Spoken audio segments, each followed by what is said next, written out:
আশা কর্মীদের বটি এবং খুন্তি নিয়ে আন্দোলনে যেতে হবে, নিদান অর্জুন সিং এর। মমতা বন্দ্যোপাধ্যায়কে কিছু করতে গেলে দুর্গা রূপ নিতে হবে। মায়েদের মারধর করছে পুলিশকে দিয়ে, লোহার ব্যারিকেড করছে মায়েদের আটকাবার জন্য। তাই মায়েদের বটি ও খুন্তি নিয়ে বের হতে হবে বলে নিদান দিলেন অর্জুন সিং। খুন্তি বটি নিয়ে নামতে হবে, মানে মমতা ব্যানার্জির এগেনস্টে দুর্গার রূপ নিতে হবে। দুর্গা রূপ নিতে হবে, নাহলে কিন্তু মমতা ব্যানার্জিকে শেষ করা যাবে না। মমতা ব্যানার্জি এখন মাদেরকেও লাত্তি মেরে তাড়িয়ে দিচ্ছে। মমতা ব্যানার্জি বুঝে নিয়েছে ওর ইশারায় জেহাদিরা সারা রাস্তায় আন্দোলন করছে, তার জন্যে এখন মাদেরকে নামতে হবে। ওরা ট্রেনের টিকিট কাটছে, তারপরেও ট্রেনে উঠতে দিচ্ছে না।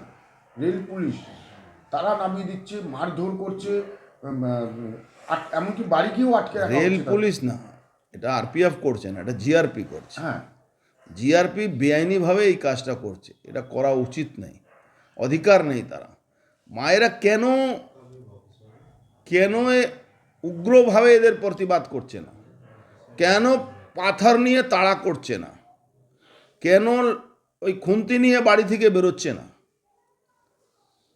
এই সরকারকে না তাড়ালে এই সরকার ভাবছে সবাই ভয় পেয়েছে, মমতা পুলিশকে সবাই ভয় পায়। এই মমতা পুলিশ সত্যিকারে বেশিরভাগ যারা আছে ওই ওবিসি এ সার্টিফিকেট নিয়ে সব মুসলমানদেরকে ভর্তি করে দিয়েছে, তারা এইসব মারধর করছে।